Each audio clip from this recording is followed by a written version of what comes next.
hak demokrasi, hak politik setiap orang, setiap menteri sama saja. Yang paling penting presiden itu boleh loh kampanye. Presiden itu boleh loh memihak. Boleh.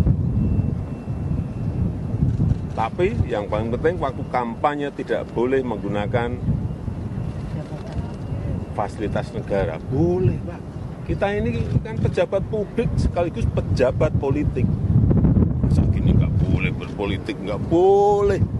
Menteri juga boleh.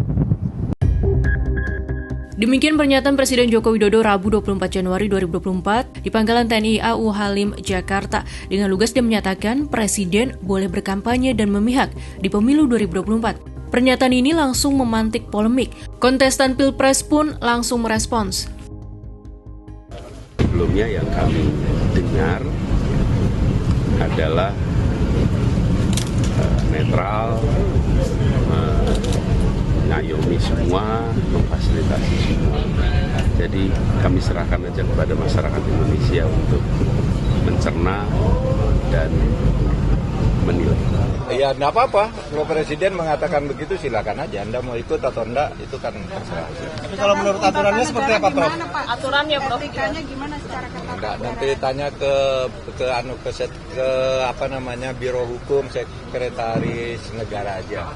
Di sana aja. Enggak, kalau saya enggak keruh tuh, malah sejuk ini ke sini. Terkait pernyataan Presiden boleh berkampanye dan memihak, Jokowi dipastikan merujuk Undang-Undang Nomor 7 Tahun 2017 tentang Pemilu. Ketentuan ini sudah diatur dalam Pasal 281 Ayat 1. Meski diperbolehkan ikut kampanye, Presiden dan Wapres yang masih menjabat harus memenuhi pelbagai persyaratan. Di antaranya harus cuti di luar tanggungan negara, serta tak menggunakan fasilitas dalam jabatannya. Persyaratan yang sama harus dilakukan oleh para menteri dan para kepala daerah tingkat provinsi hingga kabupaten atau kota bila ingin terlibat dalam mengampanyekan kandidat peserta pemilu.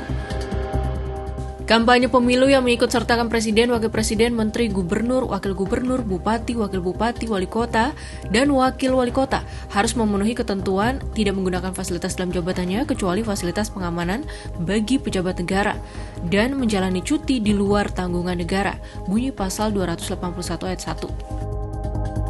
Namun, ahli hukum tata negara Bivitri Susanti menilai ada peraturan yang ditabrak dari pernyataan ini, yaitu pasal 282 yang berbunyi pejabat negara, pejabat struktur, dan pejabat fungsional dalam jabatan negeri, serta kepala desa dilarang membuat keputusan dan atau melakukan tindakan yang menguntungkan atau merugikan salah satu peserta pemilu selama masa kampanye. Selanjutnya di pasal 283 ayat 1 juga melarang pejabat negara melakukan kegiatan yang mengarah kepada keberpihakan kepada peserta pemilu sebelum, selama, dan sesudah masa kampanye. Tapi ada prinsipnya.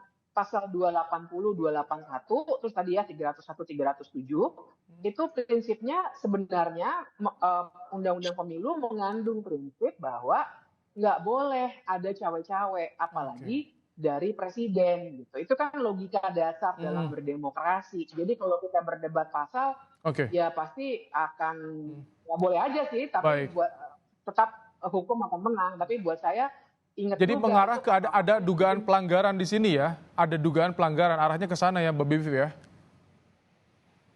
Iya, ada pelanggaran itu dan itu termasuk perbuatan tercela ya. Saya. Lantas bagaimana praktik dukung-mendukung kepala negara kepada kontestan pemilu di negara lain? Momen Presiden mendukung Capres juga pernah terjadi di Amerika Serikat. Pada 2016, Presiden AS Barack Obama mendukung Capres Hillary Clinton. Meski didukung, toh akhirnya Hillary kalah dari Donald Trump. Terbaru di pemilu Taiwan 2024, La Ching-te yang didukung Presiden sebelumnya Tsai Ing-wen berhasil memenangkan pemilu. Kembali ke Indonesia, suhu politik yang belakangan menghangat mau tidak mau berpotensi semakin memanas dengan pernyataan Presiden Jokowi. Bagaimanapun publik yang akan menilai tendensi ketidaknetralan tersebut.